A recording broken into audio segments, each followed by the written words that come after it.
In early 1944, the northwestern corner of right bank Ukraine became a hinge between two German army groups and two converging Soviet strategic axes. The Polisia marsh forest belt, saturated by thaw and river flooding, offered poor roads and few firm approaches. Railways therefore determined operational reach.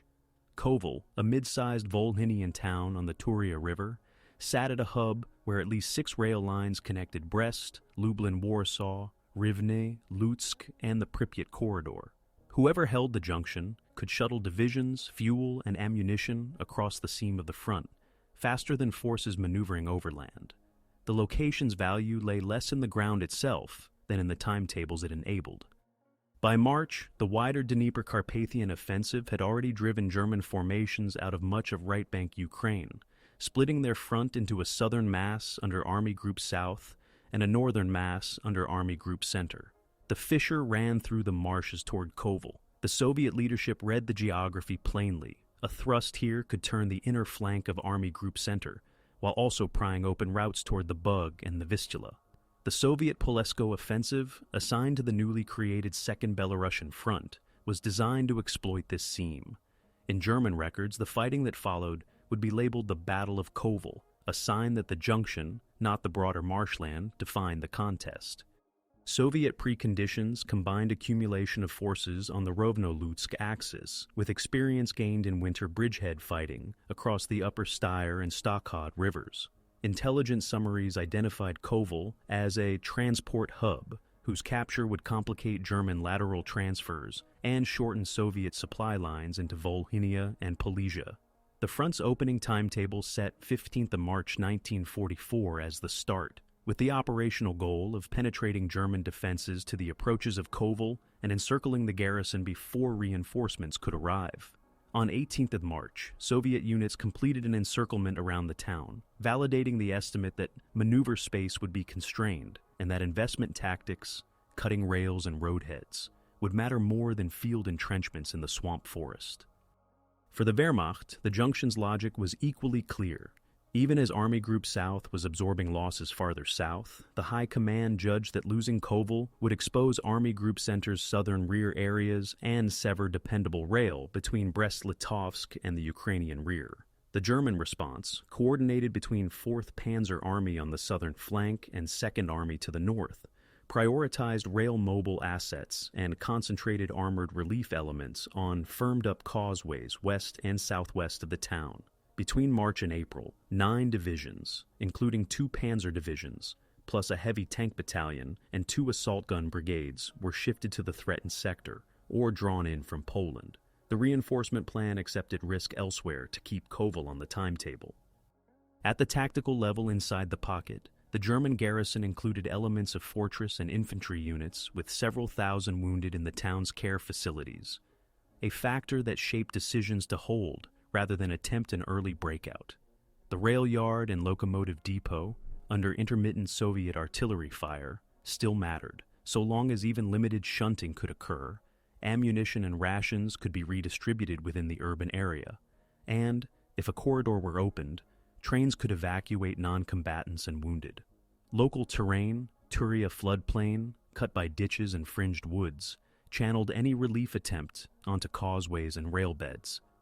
Soviet formation names anchor the other side of the ledger. The front staff assigned armies operating on both banks of the Pripyat tributaries to push beyond the Stokhod and Turia, cut the Kovel-Turisk and Kovel-Ratno rails, and compress the town from multiple axes. In this scheme, 47th Army figured prominently around Kovel itself. The plan assumed poor German road mobility through the marshes and aimed to preempt railborne relief by interdicting lines at multiple points. Early gains advanced Soviet spearheads 30-40 kilometers westward in wooded and flooded terrain, but fully closing a hard perimeter at the rail fan would soon prove more difficult under pressure from outside forces. The Waffen-SS Division, 5th SS Panzer Division Wiking, still refitting after the Cherkasy pocket, entered the picture as a relief asset. Only a portion of the division initially reached the area. An ad hoc Kampfgruppe under SS Obersturmführer Karl Nicolussi-Leck assembled the 8th Company of the division's Panzer Regiment with 17 Panthers and a Panther, and moved toward the pocket. The limited-strength armor-heavy composition reflected the precondition that speed along railside roads and causeways would matter more than depth of infantry. The relief group's arrival outside Kovel by the end of March and reinforcement thereafter would become the hinge in the next phase of events. Civilian conditions formed a quieter but crucial layer of context. Kovel had a pre-war profile as a rail town with a large Jewish community and multi-ethnic surroundings. By 1944, years of occupation, deportations, anti-partisan warfare, and the violence that swept Volhynia in 1943 had already thinned and displaced populations. For those who remained, rail workers, hospital staff, and residents, the spring thaw compounded risk. Food and medical supply depended on whichever side controlled the sidings. Evacuation prospects turned on whether rails could be reopened even briefly. Thus, when military staffs defined the town as a fortress or a transport hub, civilians experienced those choices as access or denial to trains rather than as abstract labels. Intelligence and miscalculation also set preconditions. Soviet planners assessed that German armored relief would be delayed by mud and the transfer distances from the Vistula Basin. German staffs, reading Soviet momentum elsewhere, estimated that a concentrated thrust with armor on narrow approaches could disrupt investment lines faster than the Red Army could adapt in the marsh. Both sides recognized that artillery deployment was constrained by road beds and that counter-battery fire would be less decisive than cutting rails. These assessments fed into command directives issued between 15 and 20 of March. The Soviets to compress and sever Kovel's spiderweb, the Germans to pry open a rail corridor long enough to stabilize the seam between their army groups. What followed would test whether trains, rather than trenches, would decide the outcome around the Turia. Snowmelt and rain turned the Turia floodplain into a patchwork of waterlogged fields during the second week of March 1944. Forward detachments from Soviet Rifle Corps moved on raised roads and along forest edges, probing the German screen east and southeast of Kovel. Reconnaissance groups marked fords and culverts with stakes. Pioneer platoons carried fascines and light footbridges to push across drainage ditches that paralleled the roadbeds. The first objective was not the town itself, but the rail approaches. Cut the lines to Turisk and Ratno, sever the branch toward Lyubommel, and hold the levee embankments that served as the only firm routes for vehicles heavier than trucks. In this opening phase, artillery was brought up on sledges and timber mats. Battery commanders sighted guns along causeways where roads ran close to the embankments, accepting that counter-battery duels would be brief and positional because both sides were anchored to the same limited corridors. In German forward positions, infantry battalions distributed along villages like Kolodiazhny and Dorotishche reported the same constraint from the opposite viewpoint.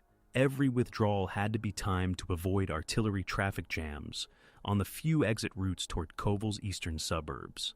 Company roles showed reduced strengths after the winter, with individual battalions down to 350, 450 men. To compensate, local commanders built knots of resistance on dry patches around farmsteads and railway halts, sighting machine guns down the straight stretches of track and using the shallow tree lines as observation points for mortars. The first Soviet pushes on 15-16 in March broke several of these knots and forced German units to abandon two sidings east of the town, temporarily halting traffic from the Lutsk direction.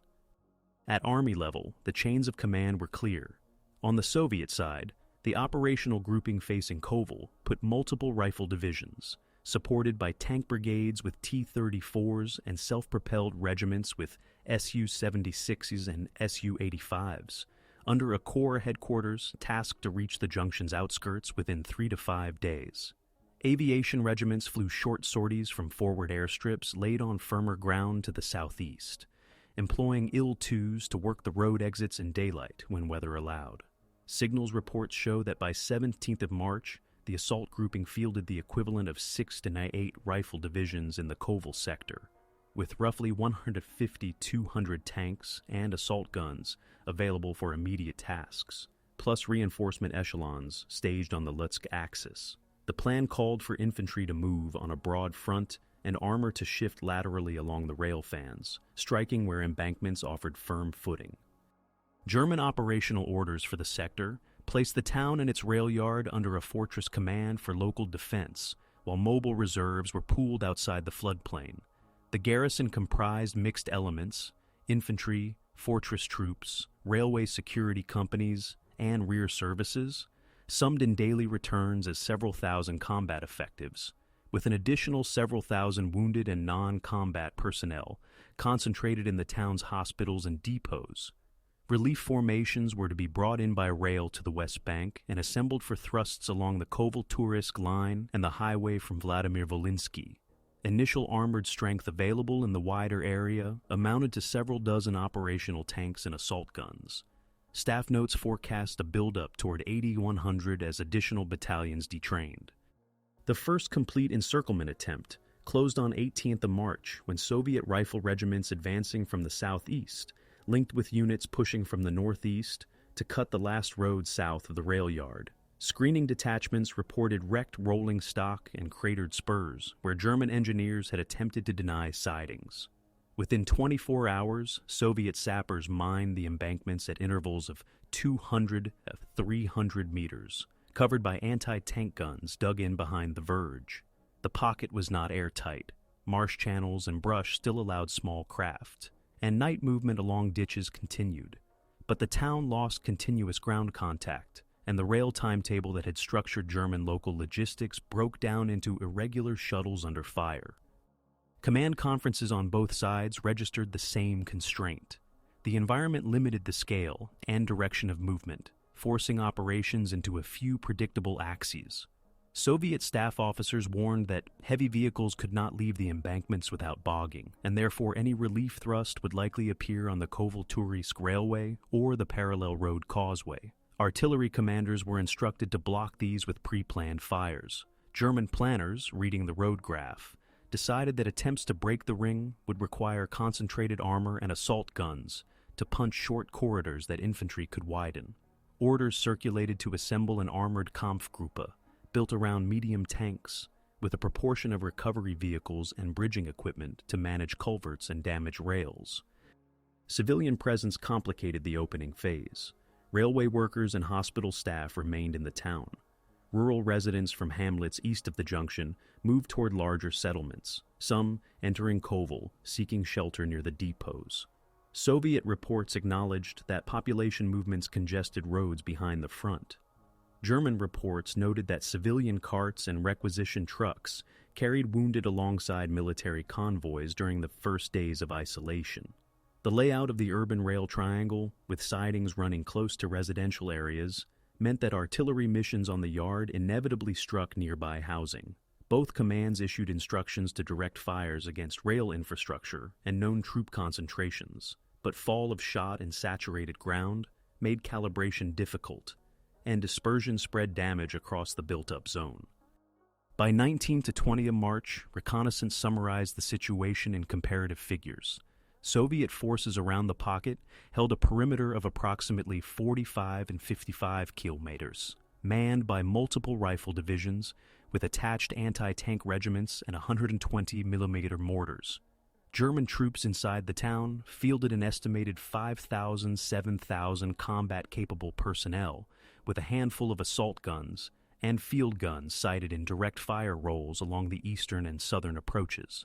Outside the ring, German rail movements delivered additional armor to staging points west of the Turia, raising the potential relief strength to a figure that could, if concentrated, challenge the perimeter at one chosen point. The opening phase had thus defined the variables for the next stage: a rail hub partially cut, yet not disabled, a pocket with limited endurance, and opposing staffs preparing to exploit or undo an encirclement by operating along the same narrow structures of track and causeway that gave Kovel its strategic value. The staffs on both sides framed Kovel not as a town to be held house by house, but as a timetable to be controlled. Soviet planning within 2nd Belarusian Front, created on the 24th of February 1944 under Colonel General Pavel Kurochkin, assigned the Kovel axis to a grouping built around 47th, 61st, and 70th Armies, with support from 6th Air Army and River Flotilla assets on the Pripyat tributaries.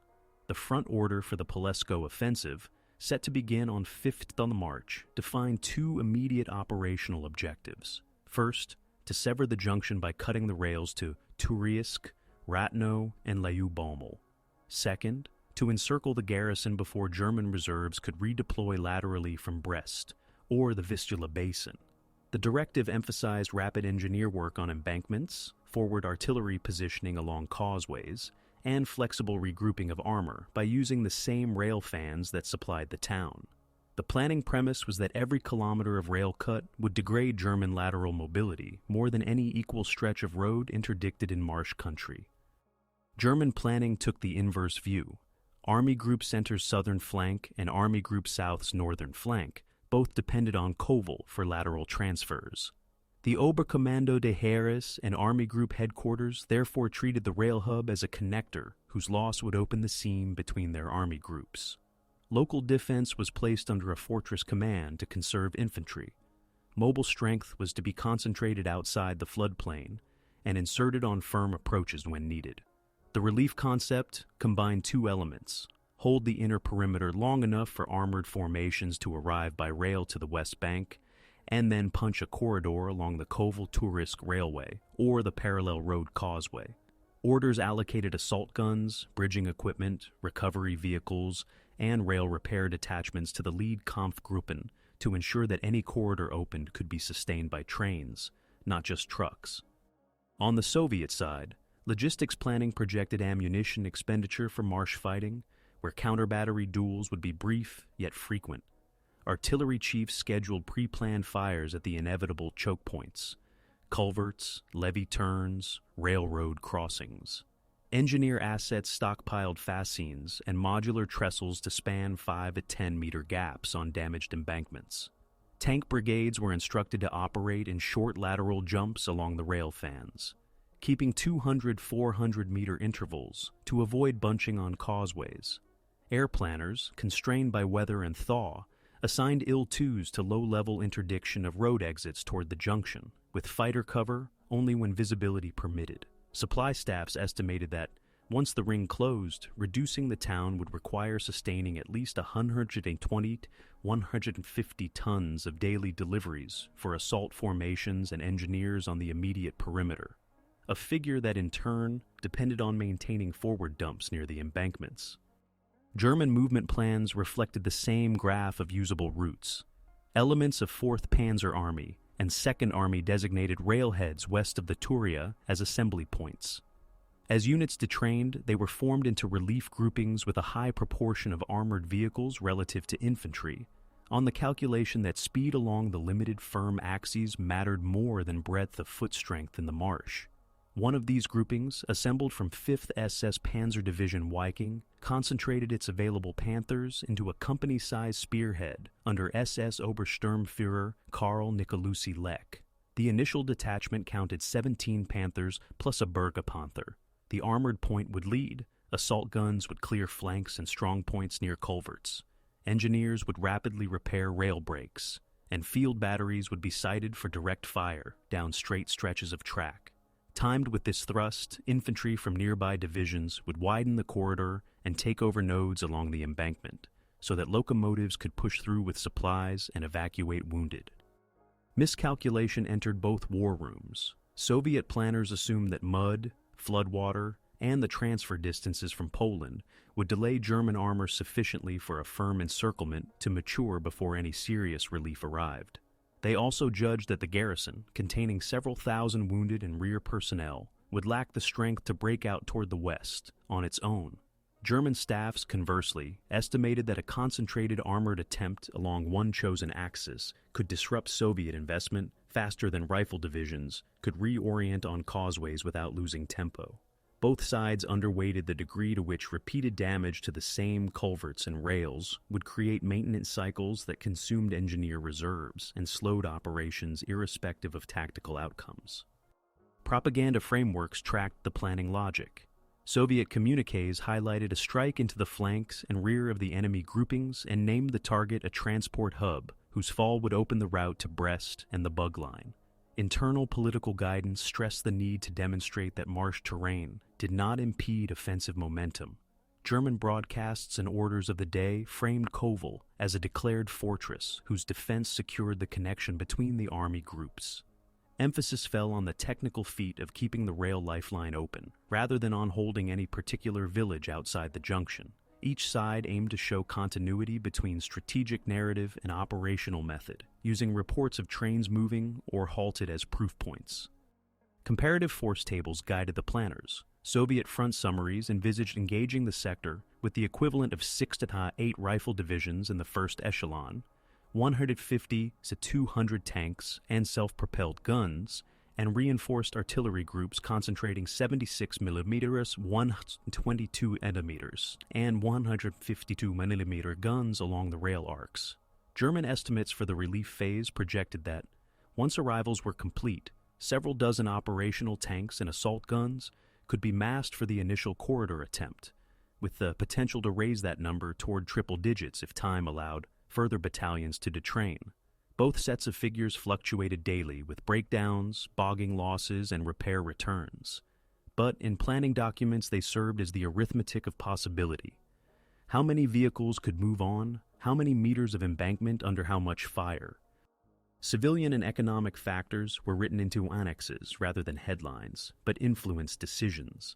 Soviet planners weighed the costs of shelling the yard against the benefits of disabling switching. German planners designated priority trains for medical evacuation and fuel inflow should a corridor open. Railway workers, depot personnel, and hospital staff were counted in manpower tallies that determined ration allocations inside the pocket.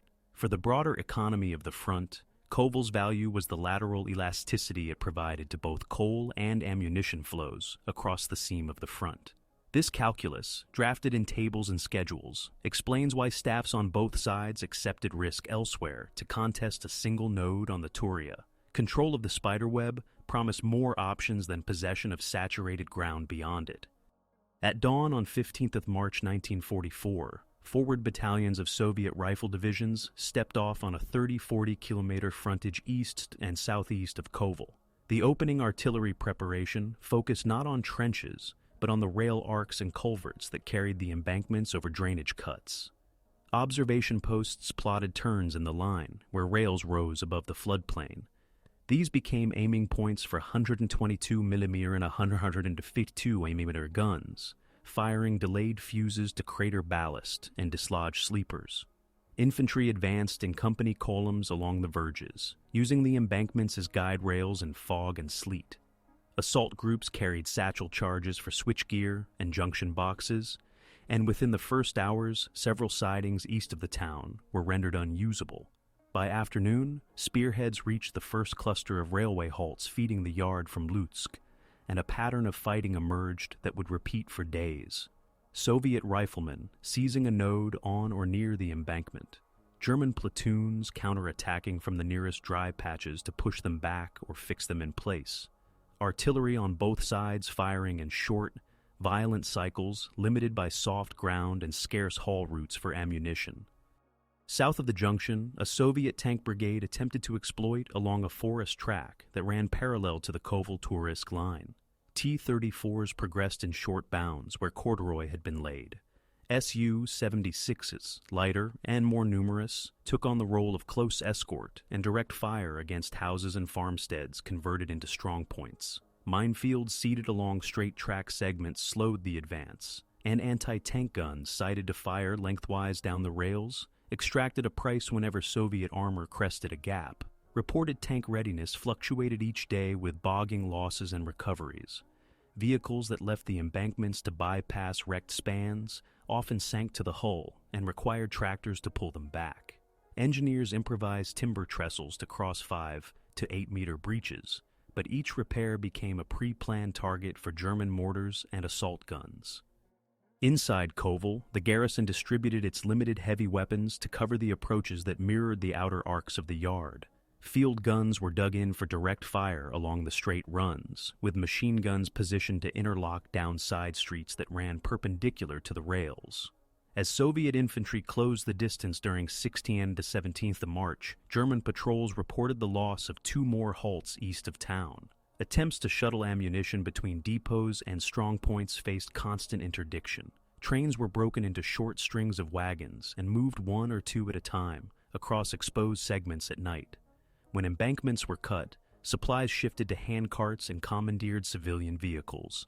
Medical facilities filled rapidly, and the fortress staff reorganized buildings close to the rail triangle as auxiliary dressing stations to reduce carry distances under fire. On the western bank of the Turia, relief columns began to assemble. The first contact between these formations and the Soviet investment occurred on 18th of March along the Kovel-Turisk line, where a German assault gun company probed forward toward a blown culvert marked by Soviet pioneers with pickets and wire. The German commander attempted to push 2 vehicles nose to nose over the gap, while engineers laid a temporary span. Soviet anti-tank guns opened at 600, 800 meters, forcing a withdrawal after one assault gun was immobilized by a hit to the suspension. This early test confirmed what both staffs had already calculated. Any corridor would have to be opened by armor in daylight along predictable surfaces, and the timing of artillery fires on either side of the gap would decide whether bridging could succeed.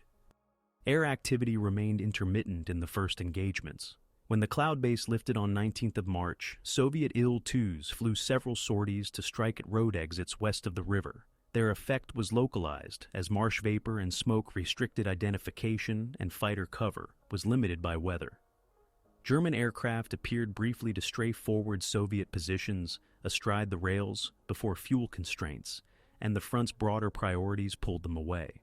Both sides relied more on proximity and observation than on continuous air support. The decisive instruments were still guns, sappers, and the ability to move ammunition to the few places where it could be used. By 18-19 March, the encirclement was functionally complete. Soviet patrols reported control of a perimeter estimated at 45 and 55 kilometers, with blocking detachments placed on the levee turns that fed into the junction. Night crossings by small German groups along drainage ditches continued, but organized traffic by road had ceased. The town's connection to the west now depended on whether the relief forces could clear the Kovel-Turisk embankment. In response, Soviet staffs reinforced the southern arc with anti-tank regiments, layering 45mm and 76mm guns to cover the approach in depth and sighting 120mm mortars to bracket the likely bridging points. Engineers laid mines in 200-300 meter intervals on the shoulders of the embankment, reserving stock to reseed whenever German sappers cleared lanes. German countermeasures matched these moves. Assault guns shifted to hold-down positions behind slight rises where the embankment met higher ground. Infantry pushed out night patrols to identify gun pits by sound and flash. Rail repair detachments made ready prefabricated components to replace torn switches, and bridging teams rehearsed rapid placement drills under smoke. As additional armor detrained during 20th to 21st March, the first company of Panthers formed the nucleus of a spearhead, with the mission of breaking through at one point, rather than contesting the entire southern sector. The rest of the relief grouping arranged in echelons: assault guns to batter the nearest Soviet strongpoints, engineers with bridging carts immediately behind, and infantry riding trucks as far forward as the track allowed to secure the shoulders once a gap opened. Civilians were present along much of the contact line in the first engagements. Families from hamlets pressed against the floodplain moved to larger settlements or toward the town. Soviet units noted that streams of carts on the rear roads slowed ammunition resupply, while German reports described civilians assisting in moving wounded within Kovel when motor transport could not reach certain blocks. The rail geometry concentrated risk. Where sidings ran close to residential areas, even accurate fire on the yard produced collateral damage in the adjoining streets. Both commands circulated instructions to avoid indiscriminate fires, but in the saturated ground, dispersion was hard to predict, and shells often fell short or long into built-up areas. Loss accounting in these initial clashes reflected the character of the fighting. Soviet rifle regiments recorded steady daily attrition in companies holding the embankments, with most casualties from mortar and small arms fire. Armored losses included vehicles abandoned after bogging or immobilized by track damage from mines. German returns listed rising numbers of wounded in the town and lower but persistent losses among the relief echelons from mines and artillery strikes on assembly areas. Neither side reported large territorial gains after the first 2 days. The front line bent and straightened along the embankment, according to which culverts were intact that day. What changed, incrementally but decisively, was the balance of preparation. As the first engagements ended, the Soviet ring had become denser, and the German relief had coalesced into a concentrated point built around the Panther Company, setting the conditions for the next round of attempts to open a corridor along the Kovel-Turisk axis. The final third of March introduced a different scale of pressure around the Turia. Reinforcements arrived on both sides faster than the terrain seemed to permit, and the line around Kovel thickened into overlapping belts of guns, mines, and hasty works. Soviet headquarters committed additional rifle divisions to close the remaining gaps on the northern and southern arcs, raising the investment to the equivalent of 7 to 9 rifle divisions with attached anti-tank regiments and mortar brigades. Armor available in the sector fluctuated between 140 and 190 operational T-34s, and self-propelled guns as bogged vehicles were recovered and repair echelons caught up. Ammunition expenditure rose with the density of fire tasks. Corps artillery groups reported daily allocations of several hundred rounds per tube for 76 mm and 122 mm pieces, concentrated on the culverts and levee turns feeding the junction. German movements, coordinated by 4th Panzer Army and elements under 2nd Army, concentrated on assembling a relief mass west of the Turia. As battalions detrained, operational armored strength increased toward 100 vehicles when assault gun units and a growing Panther component were counted together. The spearhead configured around the 8th Company of SS Panzer Regiment 5 retained its initial nucleus of 17 Panthers and 1 Berge Panther, with assault guns from independent brigades forming a second echelon. Infantry riding in trucks and on tanks were tasked to secure shoulders of the embankment immediately after breakthrough. The goal was not to sweep the perimeter, but to cut a corridor only a few kilometers long, hold it under direct fire, and push trains through to re-establish a cycle of supply and evacuation. The crisis crystallized between 22 and 26 March. 2 German probes along the Kovel-Turisk axis reached blown culverts that Soviet engineers had mined and pre-registered. Each time the sequence was the same. Armor pushed to within 400-600 meters. Smoke screened the span, bridging carts moved forward, and Soviet anti-tank guns opened from both flanks, while mortars bracketed the work detail. On one attempt, an assault gun was immobilized on the approach when a mine broke a track. On another, 2 Panthers withdrew after taking hits to running gear and vision blocks. German engineers adapted by staging prefabricated beams closer to the front and rehearsing timed drills under smoke. Soviet staffs responded by adding alternating fire schedules to keep smoke thinned at the moment bridging began. Elsewhere, the perimeter tightened. North of the town, Soviet rifle regiments seized hamlets that overlooked a bend in the embankment, where the rails ran slightly higher than the surrounding ground. From those vantage points, forward observers could see switching activity on the outer yard. German platoons counterattacked repeatedly to retake the tree lines, supported by short, intense artillery concentrations that saturated the edges of the woods. Losses on both sides reflected the confined geometry.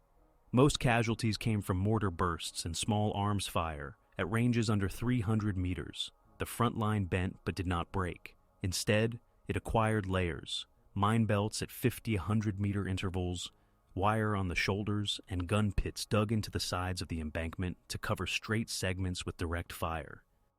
The civil dimension widened the crisis. The encirclement reduced Kovel's road access to narrow, shelled strips.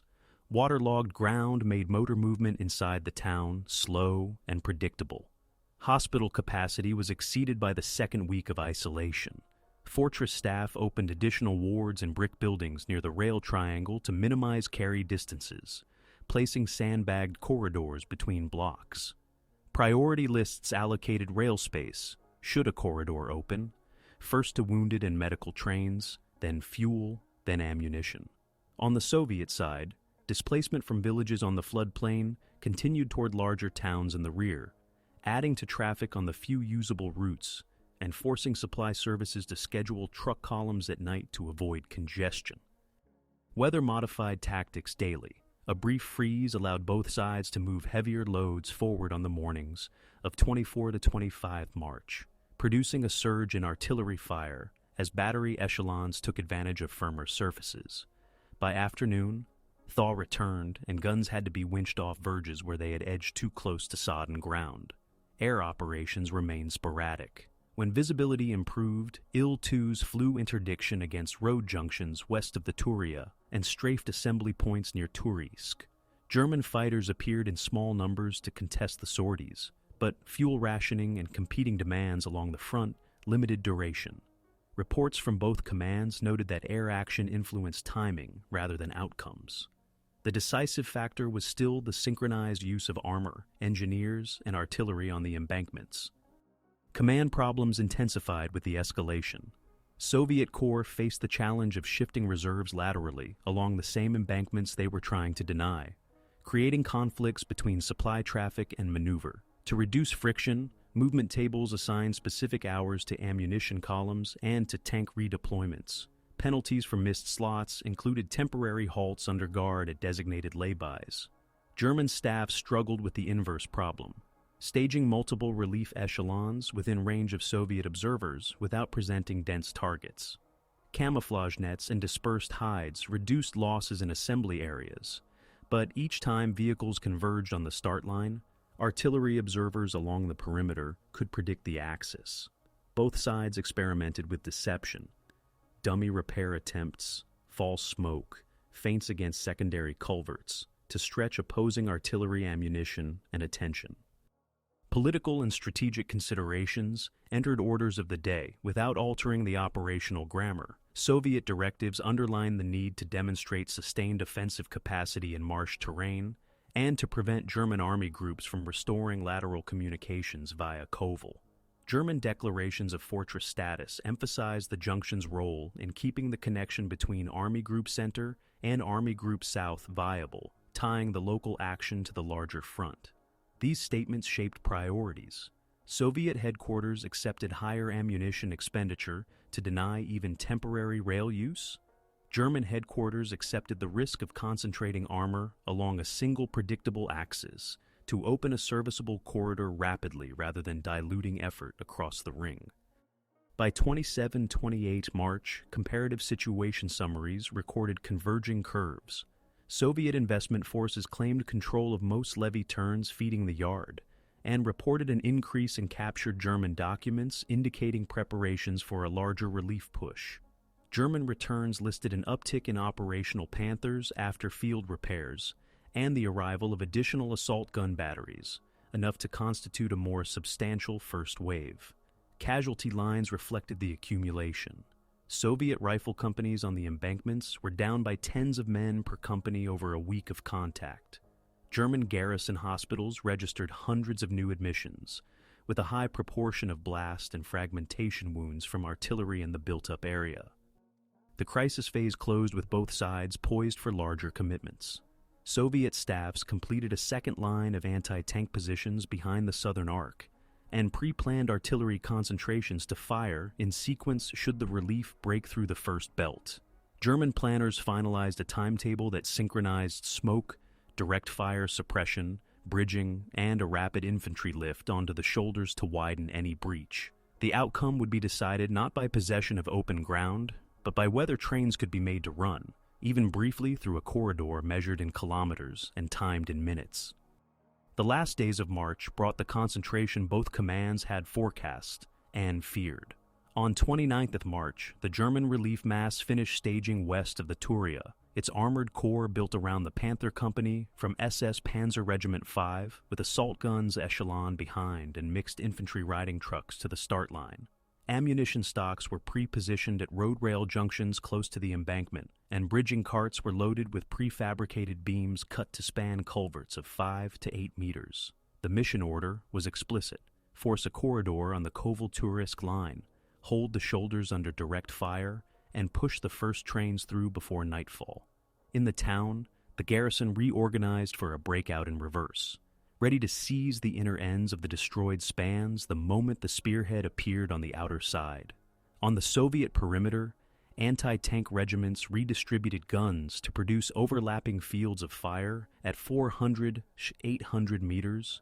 Mortars were pre-registered on likely smoke lines, and reserve companies were placed in depth to counter any widening of the breach.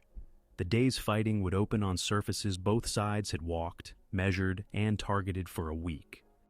The attack began under smoke at mid-morning on 30th of March. Assault guns moved first to suppress Soviet positions dug into the shoulders, firing along the length of the rails to neutralize guns sighted for enfilade.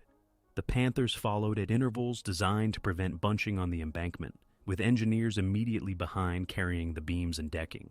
At the first culvert, explosive charges blew away mangled rails and sleepers. Within minutes, a temporary span went down under covering fire. Soviet batteries answered with pre-planned concentrations, and forward observers shifted fire in short brackets across the smoke in search of the bridging detail. 2 Panthers took hits to running gear and withdrew. An assault gun was immobilized at the verge and used as a stationary firing point. The bridge held. Infantry lifted onto the shoulders and cleared foxholes with grenades, while machine guns set to graze the far slope. The spearhead resumed its advance, crawling the line by spans and gaps against constant friction.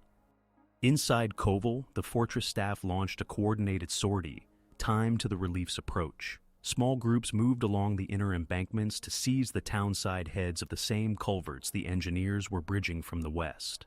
Field guns dug in for direct fire down the straight runs, supported these sorties with point-blank shots. By early afternoon, the first visual link between inner and outer parties was reported along a segment south of the yard. The garrison dragged rails and sleepers to the gap to speed decking from their side. German engineers hammered clamps through the beams, even as shells sent splinters across the ballast. Minutes later, an engine pushed 2 wagons cautiously over the new span. The first crossing carried ammunition in, the second took out wounded. The corridor existed, fragile and narrow, measured in meters and timed in minutes. Soviet countermeasures came in layers. Anti-tank guns were wheeled up to new pits to regain enfilade on the restored segment. 120mm mortars walked fire along the embankment at 50 or 100-meter steps. Assault groups with satchel charges crawled forward to recut the rails where repairs had just been made. IL-2s, able to fly several sorties in the afternoon, struck road junctions feeding the relief axis, then raked the embankment itself when smoke thinned. A company of Su-85s was brought up to engage Panthers at longer range on a parallel track where the ground was marginally firmer. Contact reports show reciprocal hits. Su-85s disabled 2 vehicles by damaging tracks. Return fire forced the self-propelled guns to back off behind a woodline. Rifle companies launched local counterattacks against the shoulders under rolling mortar fire, recovering some foxholes and forcing engineers to break off work at a second span. The line bent but did not seal. Rail repair detachments replaced a switch torn by artillery. German smoke generators maintained a white wall ahead of key teams as the light faded. Incite did not end the contest. Both sides attempted to use darkness for tasks that daylight had made costly. Soviet sappers lay new mines at 200, 300-meter intervals. German engineers thickened decking and added side rails to reduce derailment risk on the makeshift spans. The first medical train left Kovel before midnight in short sections, a locomotive with a few wagons at a time, stopping under cover at every dip in the line. A fuel consist followed, then a train of mixed ammunition and rations. In the opposite direction, empty wagons shuttled inward, loaded with wounded and non-combatants on the return. Reports from the town noted that moving patients across shell-swept open ground to the yard dominated the night, with stretcher relays set up from dressing stations to the nearest siding. The relief axis had to be widened on 31st and March to survive daylight. Panthers and assault guns pushed to clear bends in the line where enfilade fire had cost vehicles the previous day. Infantry spread along both verges to deny Soviet assault groups close access. German field artillery moved guns up to direct fire positions. firing airburst over the shoulders to break up counterattacks before they reached the embankment. Soviet Corps committed fresh battalions from reserve to the southern arc and shifted anti-tank guns to new angles, accepting the time penalty of dragging pieces across saturated ground with tractors and teams. Ammunition expenditure rose sharply on both sides, with Soviet 76mm batteries reporting several hundred rounds per tube over 2 days, and German assault gun crews recording dozens of HE shells fired per vehicle at short ranges. Civilians experienced these peak days as a series of timed windows. In Kovel, lists prepared by hospital staff and local authorities determined order of evacuation when wagons became available. Families clustered near sidings, closest to the protected segments, moving when escorts allowed. Carts and hand-barrows ferried the immobile. Outside the town, displaced residents who had moved toward larger settlements found themselves along the routes of Soviet supply and reserve movement. Traffic control points instructed civilians to hold until night columns had passed. The geometry of the rail fan fixed conditions. Areas within a few hundred meters of the embankment were at constant risk from artillery seeking the line, while zones just beyond that strip could remain in intermittent relative quiet until a battery shifted aim. Operational decisions followed from these pressures. German command prioritized trains by function, first wounded, then fuel, then ammunition, and enforced strict intervals to avoid bunching targets on the embankment. Rail repair detachments rode the first trains out and back to accelerate work on switches and sidings inside the town.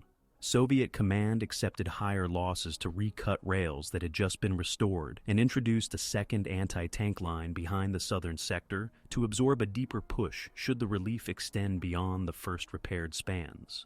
Air forces on both sides were used as weather, allowed to influence timing rather than to decide the corridor's existence. Windows of flight were too short and clouds too low for continuous cover. By 1 to 2 April, the corridor functioned as a contested service channel. Trains moved in and out under fire in sections. Derailments occurred and were cleared. Spans were damaged and repaired again. Comparative figures stabilized around the arithmetic of sustainment. The garrison could be supplied enough to hold and to evacuate categories of non-combatants and wounded.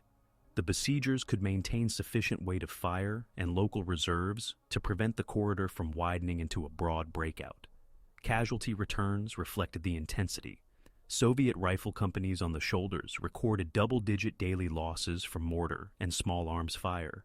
German returns from the town listed hundreds of wounded over the 2 peak days, many from fragmentation in the built-up areas around the yard. Armor on both sides suffered mostly mobility kills and recoveries, with total write-offs lower than the number of temporarily disabled vehicles. The peak settled into a disciplined routine of attack, repair, interdiction, and evacuation.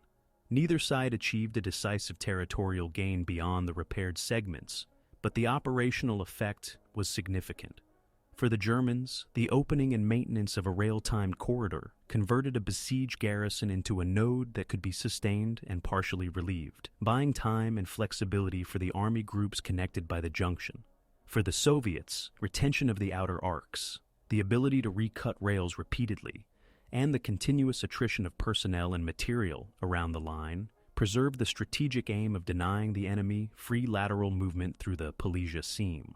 The campaign's peak thus confirmed the premise that defined it. On the Turia, control of trains for hours mattered more than possession of fields for days. Adaptation on both sides began as soon as the corridor existed. German staffs converted the linear relief into a standing procedure, armored point, assault guns in support, engineers with prefabricated spans, rail repair detachments riding the first wagons, and infantry assigned to hold shoulders at fixed intervals of 50-80 meters. Inside Kovel, the fortress command reorganized street sectors so that movement to the yard followed shortest routes under cover, using internal barricades to force traffic into predictable corridors shielded from observation. Medical and evacuation priorities were revised daily. The first trains in each window carried wounded, then fuel for generators and vehicles, then ammunition and rations. Each trip out carried scrap rails and damaged equipment to free space and recover metal. Reports recorded a rhythm. 3 to 5 short movements during daylight, similar numbers at night when repairs held. Soviet formations adapted by treating the embankment as a system rather than a line. Corps artillery groups introduced alternating fire patterns to defeat smoke by shifting salvos along the probable bridging points at fixed intervals, forcing repair teams to work under intermittent impacts. Anti-tank regiments changed sighting methods. Instead of continuous belts, gun pairs occupied mutually supporting pits set back from the shoulders to create oblique fire across spans just repaired. Sapper detachments developed night drills to recut rails silently with explosive charges that left minimum signature, time to detonate between train movements. Patrols began to map not only gun pits and foxholes, but also the cadence of German smoke generators, identifying lulls when visibility could return for a minute and allow mortar adjustments. Reconnaissance improved. On the German side, motorcycles and light cars fitted with radio sets ran short circuits along the verges to relay requests from the head of the column to batteries in overwatch. Whenever the embankment dipped or turned, forward observers used periscopes to adjust fire without exposing themselves. On the Soviet side, sound-ranging teams positioned microphones along straight segments to register the clank of beams and the start of locomotive movement, providing a few seconds of cueing for pre-planned concentrations. Aerial photographs, when weather permitted, documented new repair works and the spread of infantry positions along the shoulders. Both commands used them to adjust minefields and foxholes by a few meters to change angles of fire. Resource management followed from these refinements. German fuel consumption rose with the requirement to keep assault guns idling in place for hours while engineers worked. Quartermasters rationed idling and rotated vehicles to limit breakdowns. Panther availability varied daily with track and suspension repairs, and the Berg Panther spent much of its time hauling mobility kills off the embankment to prevent blockages. Rail detachments prioritized switches, reinforcing frogs and points that had been damaged by splinters. Inside the town, simple turntables were repaired to allow short consists to change direction without long shunting. Soviet ammunition planning shifted weight to mortars and 76mm guns for frequent short missions, and reserved 122mm and 152mm shells for timed strikes on culverts and observed repair efforts. Engineer stocks emphasized mines and short beam charges rather than long-span bridging. The goal was to produce recurring interruptions instead of single, decisive demolitions that repair units had already learned to reverse in hours.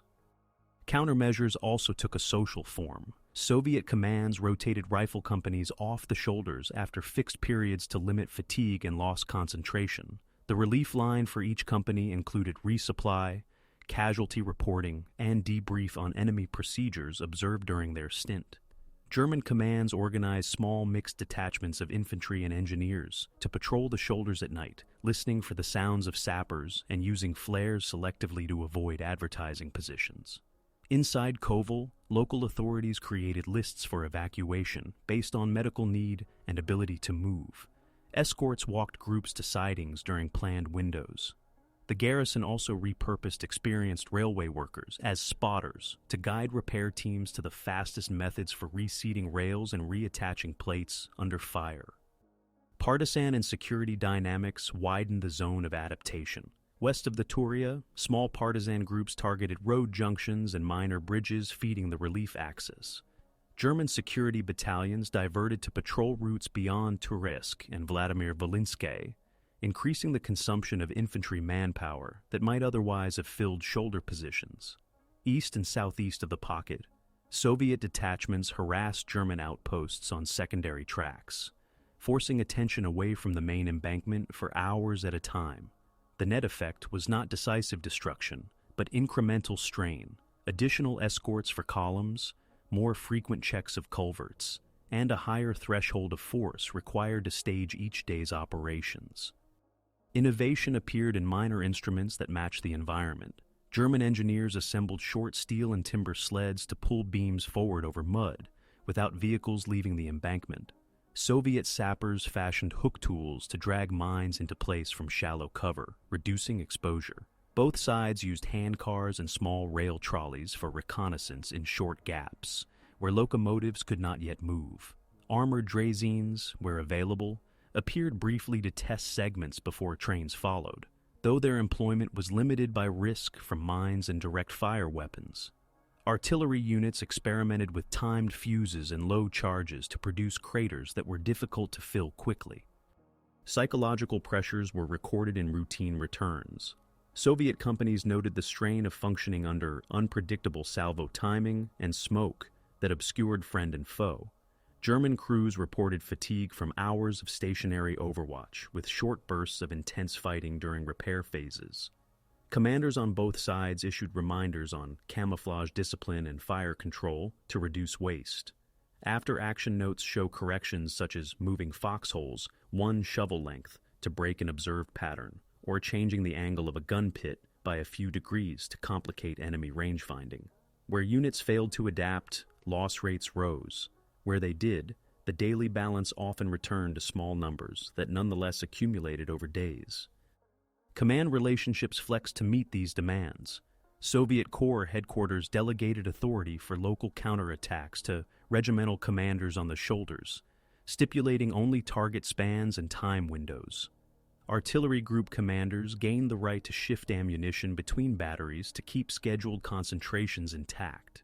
German relief leadership introduced a traffic officer for the embankment who controlled the exact timing of vehicles and trains through the repaired segments, using a whistle and flags when radio was unreliable. Inside the town, the fortress staff created a centralized dispatch point to coordinate stretcher relays, wagon allocation, and the order in which blocks moved to the sidings. This reduced congestion and shortened exposure in open ground. Air forces continued to act within weather limits. When the cloud base allowed, Soviet Il-2s struck at assembly points and the embankment, correcting runs based on smoke columns and rail geometry. Luftwaffe sorties appeared in small numbers to strafe forward positions and lay smoke from the air. Both sides used aviation to create short-term advantages that had to be converted by ground action within minutes.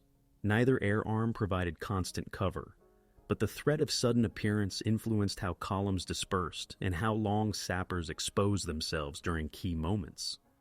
By the first week of April, casualty and readiness numbers illustrated the effect of resistance and adaptation. Soviet rifle companies assigned to the shoulders averaged 60 to 80 effectives after rotations and replacements, down from initial strengths, but stabilized by scheduled rest. Attached anti-tank regiments kept most guns in action, with losses concentrated in pieces sighted too close to predictable spans. German armored availability fluctuated around a few dozen operational vehicles in the immediate sector, with additional assault guns and repair cycles. Rail movement delivered a steady trickle of parts and replacements, but could not eliminate the daily wear imposed by the environment. Civilian evacuation from Kovel proceeded in batches tied to the corridor's functioning, reducing the town's non-combat population by hundreds per day when trains could run. The operational picture after this period of adaptation showed a stable paradox. The German corridor persisted because procedures, not single efforts, kept it open. The Soviet ring persisted because recurring interdiction and lateral reserves kept it from widening. Each side learned to impose costs on the other at tolerable levels while preserving its own main aim. The contest resembled maintenance more than maneuver, holding schedules, keeping repair kits ready, replacing teams at the exact hour stated on movement tables. In this equilibrium, a single unanticipated decision or a local collapse could have produced a breakthrough or a closure, but routine prevailed. The rail spiderweb that had drawn both commands to the Turia now shaped their behavior into a contest of endurance measured by how many times rails could be cut and relaid before the next train arrived. A turning point emerged in the first week of April when procedure matured into operational effect. The German corridor along the Kovel-Turisk line, built span by span at the end of March, could now move scheduled traffic under fire rather than opportunistic shuttles.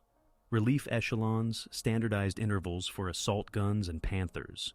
Engineers fixed a drill for replacing rails under smoke, and rail detachments rode every short consist, with clamps and plates ready. The garrison synchronized from the inside. Sorties seized the townside heads of repaired culverts at set times. Switching crews cleared the yard in prearranged order, and evacuation lists were matched to wagon capacity for each window. This did not remove risk. Trains still derailed under shelling, and spans still had to be rebuilt. But for the first time since 18th of March, the junction worked as a junction, however narrowly, and the town's defenders were no longer limited to consuming dwindling stocks. Soviet assessments registered the shift. Corps situated on the southern arc reported that the enemy had converted a fragile passage into a repeatable mechanism, and that interdiction now required greater ammunition, outlay for diminishing returns. Batteries expended hundreds of rounds per tube to damage the same spans that repair teams could restore within hours. Night recuts of rails by sapper patrols continued to produce brief closures. Yet morning trains reappeared, escorted by armor and shielded by smoke. Commanders recognized that the relief axis, though confined to a few kilometers, offset attrition inside the pocket by evacuating wounded and importing fuel and shells. The tactical geometry had not changed, but the logistic consequence had. The besieged garrison's endurance extended from days to weeks. German returns corroborated the improvement without suggesting immunity.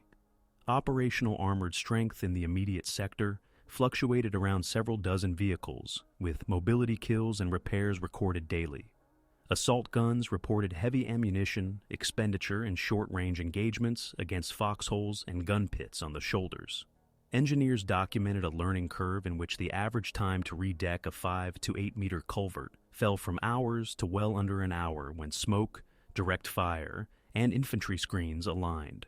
Rail detachments noted fewer failures at switches after reinforcing frogs and points, and the first consistent through movements of medical trains were logged in the town's station books. Evacuations proceeded in sections, with locomotives pushing 2 or 3 wagons at a time to minimize exposure. Priority remained constant: wounded first, then fuel, then ammunition and rations, then scrap outbound. The turning point was not a single breakthrough, but a shift in tolerance. Soviet staffs could still bend the line and at times close it. German staffs could still be halted at a span or driven back a few hundred meters. What changed was each side's willingness to pay for the same effects. On 5 to 7 April, Soviet formations launched several local counterattacks to compress the corridor, committing fresh battalions and additional anti-tank regiments to regain enfilade positions.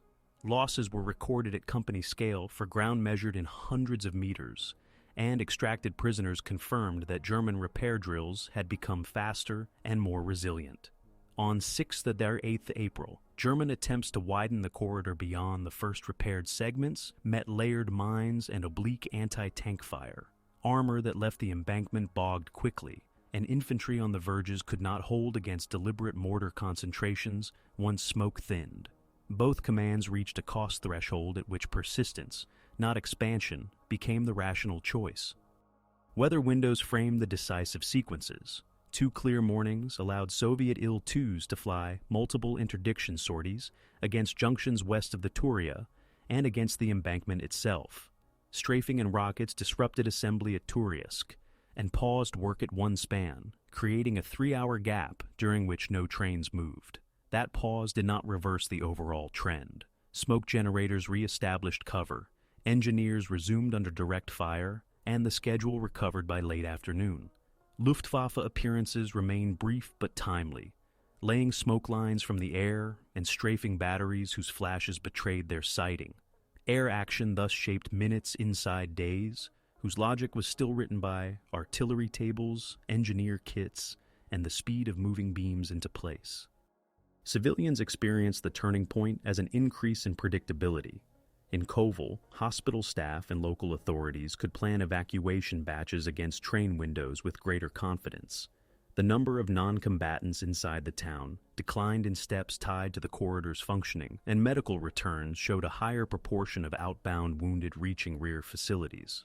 Outside the town, displaced families found that rear traffic control points now opened and closed at regular hours to let supply columns pass, producing a rhythm in which movement was possible in repeated night slots rather than in irregular gaps. The railfan's geometry still concentrated danger near the embankment, but the regularity of trains altered behavior. People moved when whistles were expected and hid when smoke rose.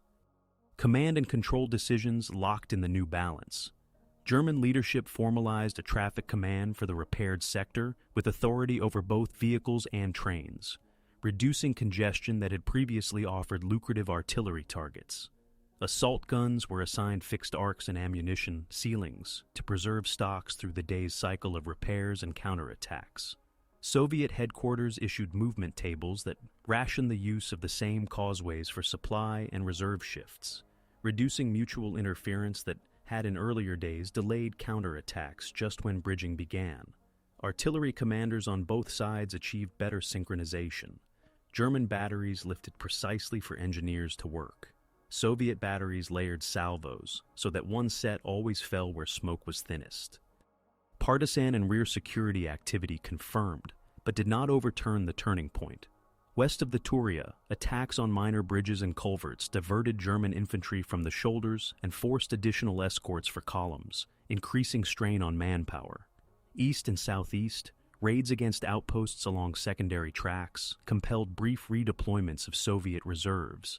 Yet these pressures produced incremental costs rather than decisive effects. The corridor's functioning depended on a short, armored and engineered zone that remained heavily resourced. The investment depended on perimeter artillery and infantry, whose positions were compact and mutually supporting. Distractions at a distance rarely translated into collapses at the embankment itself. Comparative figures from 810 to April indicate stabilization. Soviet rifle companies on the southern shoulders averaged 60-80 effectives after rotations, with anti-tank regiments maintaining most guns in action and mortars reporting high tube wear from frequent fire tasks. German armored availability in the corridor hovered around a few dozen operational vehicles, with daily reports listing several mobility kills recovered by evening.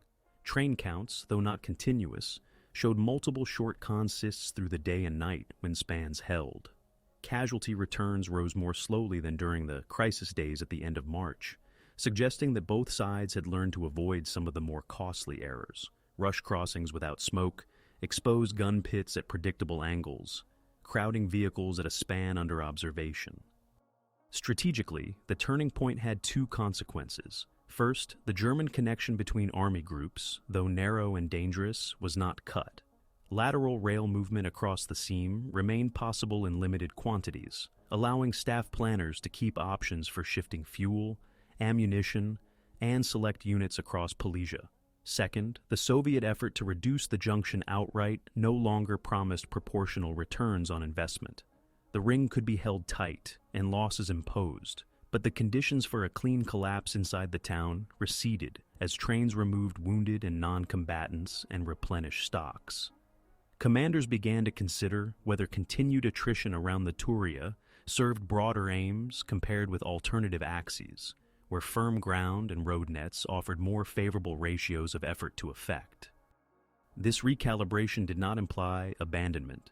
Soviet corps kept the perimeter intact, maintained mine belts and second-line anti-tank positions, and prepared to exploit any lapse in the repair routine.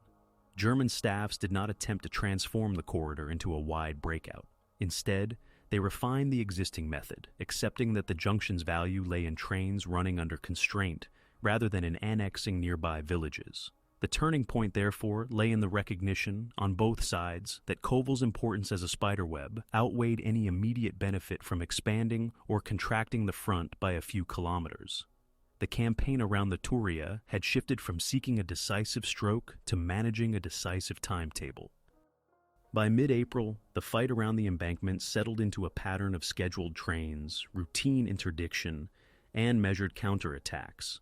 The corridor along the Kovel-Turisk line functioned under constraint. Short consists moved under smoke and direct fire. Spans were damaged and rebuilt.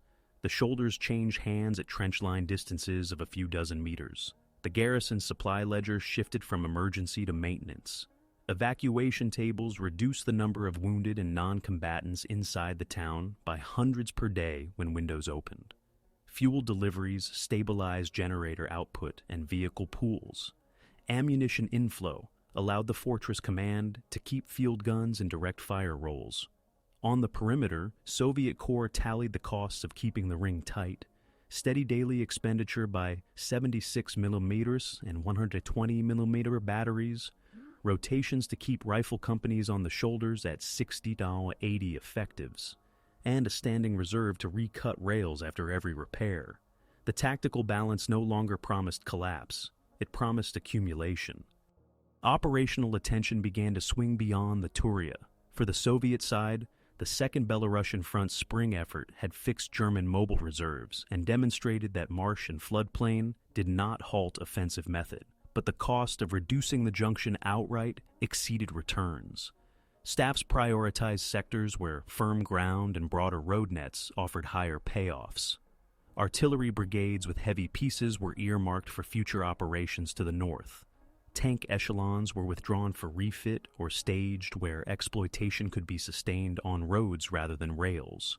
Orders maintained pressure around Kovel, night recuts, timed concentrations, probes against culverts, yet accepted that a decisive result would likely come in another phase of the war, when larger strategic movements reshaped the local calculus.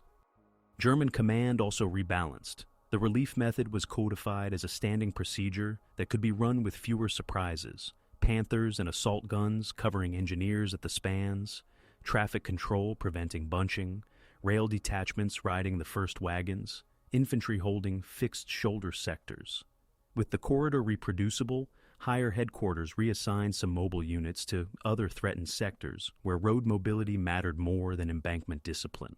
The fortress retained enough armor and guns to keep the route viable, but the aim was to sustain, not to expand. The junction's value, measured in trains per day, was now weighed against competing demands along the front from the Carpathian foothills to the Pripyat. Civil and rear area consequences became clearer as tempo eased. Inside the town, the evacuation of wounded and non-combatants reduced the burdens on medical staff and supply. Rail workers repaired switching with salvage components, turning the yard into a functional, if fragile, sorting point. Outside the ring, villages near the embankment emptied and then partially refilled as families tested the new rhythm, moving at night, pausing by day when batteries fired scheduled missions at culverts. Security reports on both sides recorded the effects of irregular forces. West of the Turia, partisan attacks on road junctions forced additional German escorts for columns. East and southeast, Soviet rear services managed traffic around refugee flows that coincided with supply hours. None of these factors overturned the local balance, but each imposed friction that constrained how many trains could run and when. By late April, the spring battle entered a low plateau. Comparative figures showed stabilization. The garrison held a defendable urban perimeter anchored on the rail triangle. The besiegers controlled most levee turns and retained the capacity to interrupt the line repeatedly. Armor availability in the immediate sector fluctuated around a few dozen operational vehicles. Infantry company strengths on the shoulders hovered in narrow bands despite rotations. Loss returns declined from the late March peak, but remained constant enough to matter. Daily double digits in rifle companies near the embankment, frequent mobility kills and recoveries among assault guns and tanks, and a steady flow of blast and fragmentation casualties within built-up blocks near the yard. Each side could claim the form of success that matched its premise. Trains ran, the ring held. What ended the contest was not a local breakthrough, but the reorganization of the front in early summer. In June, as larger Soviet operations gathered along a broad arc from the Pripyat to the Carpathians, German staffs reassessed the role of the Kovel spiderweb. The corridor, useful in March and April to preserve lateral movement between army groups, now competed with more urgent requirements as formations faced pressure along deeper axes. Reinforcements previously parked west of the Turia were reassigned. Traffic through the junction narrowed to essentials.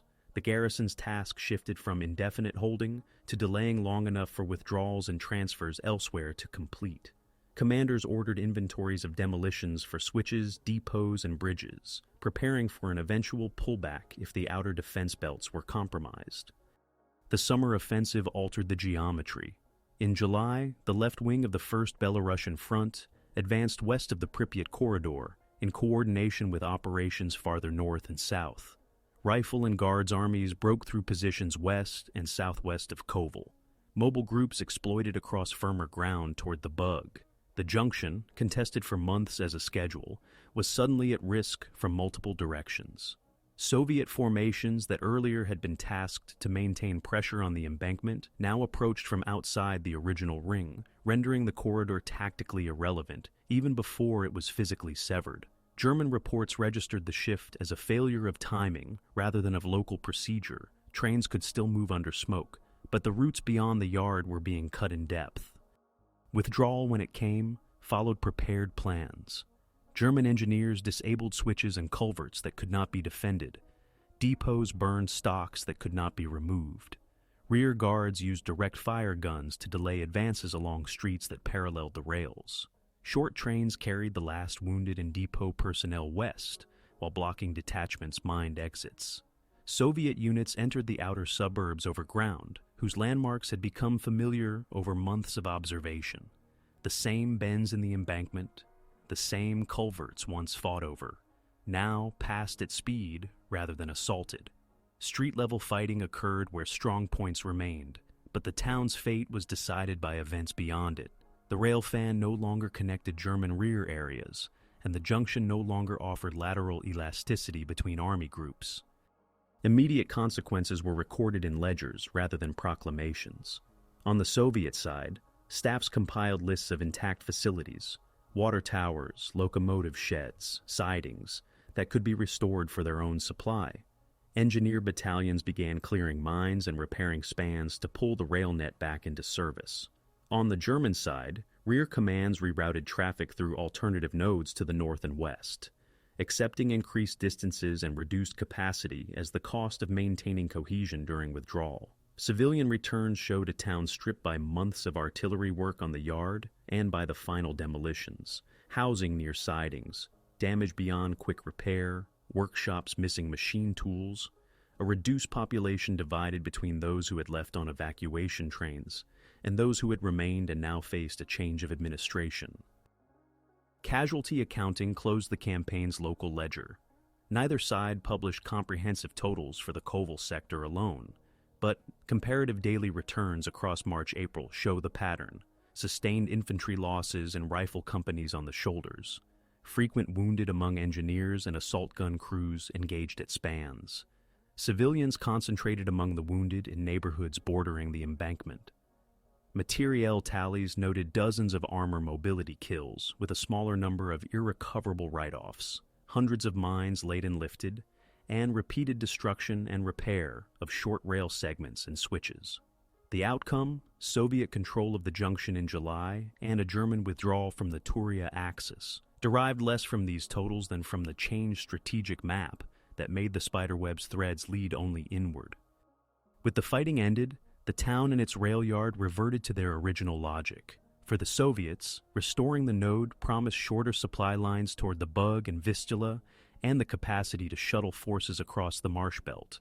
For the Germans, the loss of the node required redrawing timetables and accepting longer lateral routes through Belarus or Galicia.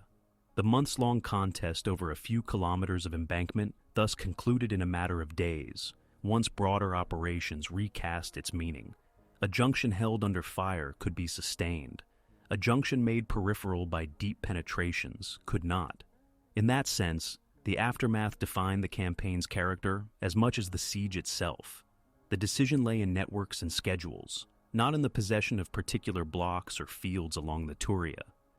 The fight for the Kovel junction entered the historical record less as a sequence of captured streets than as an example of how a rail node could shape operations across an entire theater. In early 1944, both sides treated the Turia floodplain as a constraint, and the spiderweb of tracks as the instrument that could overcome it. The months that followed confirmed the premise. When the junction functioned, even under fire, German staffs could shift limited but decisive resources laterally between the southern wing of Army Group Center and the northern wing of Army Group South. When it faltered, Soviet staffs could tighten the ring, restrict the pace of German transfers, and compress the time available for reorganization elsewhere. The eventual Soviet reoccupation in July did not retroactively negate the spring struggle.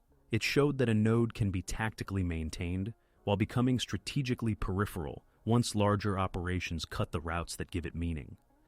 Operational lessons were drawn explicitly in post-war analyses on both sides.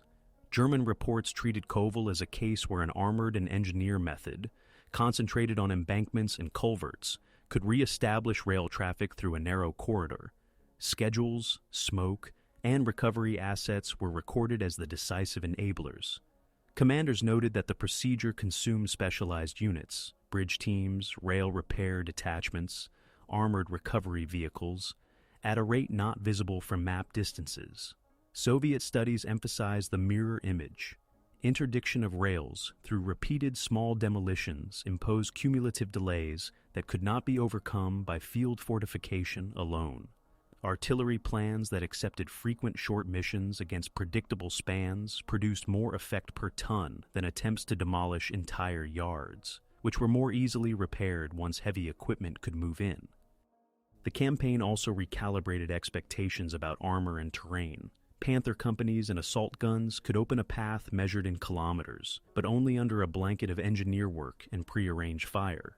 Tank strength fluctuated as much with maintenance cycles and mobility kills as with attrition in combat. Soviet tank and self-propelled units learned to operate in short lateral bounds, covering sappers and anti-tank regiments on embankments rather than driving for depth across waterlogged fields. In both armies, the fight confirmed that vehicle availability depends on roads and rails more than on counted tanks on a table of organization. The operational corollary was that commanders learned to ask not merely how many vehicles were present, but how many could be brought to the point of decision at the hour required. Civilian experience influenced how the episode is remembered locally. For residents of Kovel and the surrounding belt, the decisive markers were windows in the train schedule rather than lines on maps. Evacuations occurred when smoke rose and whistles sounded along repaired spans. Returns to damaged streets happened when batteries shifted aim. Railway workers, hospital staff, and municipal officials left records that center on timetables, inventory sheets, and lists of names for evacuation batches. Those documents frame the junction not as a symbol, but as an infrastructure whose partial restoration or destruction altered the daily conditions of survival. Post-war reconstruction followed the same logic. Repair brigades prioritized water towers, locomotive sheds, and switches before residential streets, and traffic resumed in short sections even while rubble remained in adjacent blocks. Strategically, the contest informed planning beyond the Turia. Soviet headquarters used the restored junction in the second half of 1944 to bring forward material for advances toward the Bug and the Vistula, while German staffs, after the loss of Kovel, redrew lateral routes through nodes in Belarus and Galicia at the cost of longer hauls and reduced capacity. The spring battle thus influenced the timetables of later operations by deciding which transfers could be made in days rather than weeks. The effect was not only local. Rail graphs from the period show how a single node affected the elasticity of two army groups across a belt hundreds of kilometers wide. When that elasticity contracted, operational freedom at distant sectors narrowed. In military historiography, the episode sits at the intersection of siege and mobile warfare. It was a siege in the sense that a garrison was encircled, supplied under fire, and partially evacuated. It was mobile in the sense that success depended on timed movements along narrow corridors rather than on static lines. Analysts have treated the battle as a reference case in studies of rail interdiction, engineer combat, and logistics under direct pressure. The specific techniques, redecking culverts under smoke, recutting rails at night at 200 and 300 meter intervals, assigning fixed arcs to assault guns to protect repair teams, reappear in manuals and memoirs across multiple armies. The mutual adaptations show that learning curves can be steep under constrained conditions, and that routine, once established, can become as decisive as maneuver. Numbers recorded in daily returns help frame these lessons. Infantry companies on the shoulders stabilized at 60, 80 effectives after rotations. Armored availability on the corridor fluctuated around several dozen operational vehicles, with frequent mobility kills and recoveries. Evacuation from the town proceeded in hundreds per day when trains ran. Ammunition expenditure in the perimeter batteries reached several hundred rounds per tube across days of pressure. These figures, though tied to a particular place and time, have a general meaning. They express the throughput a contested node can sustain and the cost required to keep it either open or constrained. Commanders on both sides treated those numbers as limits within which decisions had to be made. Memory and commemoration follow national lines while sharing common themes. In Ukrainian and Polish local histories, the junction appears as a place where the war's machinery intersected with communities living beside the embankment. Monuments list units and civilians without separating the experience of bombardment by ideology. In German regimental histories, the relief is cited as a professional achievement of armored and engineer units executing a complex drill under fire. In Soviet and later Russian publications, the investment is presented as part of a larger sequence of operations that opened routes towards central Poland and East Prussia. Emphasis falls on the maintenance of pressure and the use of artillery and sappers to offset terrain. Across these narratives, the protagonists differ, but the operational grammar is consistent. Trains, spans, switches, and schedules define the plot. The broader significance lies in how the episode reframes the relationship between terrain and infrastructure. The Turia floodplain did not surrender its constraints. It redirected them into a contest over a construct that could transform movement despite mud and water. Control of that construct, rail lines bundled into a junction, produced options that possession of adjacent fields could not. For modern readers, the lesson translates beyond the geography of Volhynia. In theaters where roads and rails concentrate movement, operational outcomes may hinge less on the shape of the front and more on whether a narrow corridor functions at the required hours. The Kovel fight shows that a node can be both vulnerable and decisive, that a corridor can exist without a breakthrough, and that the measure of success can be a timetable rather than a map line.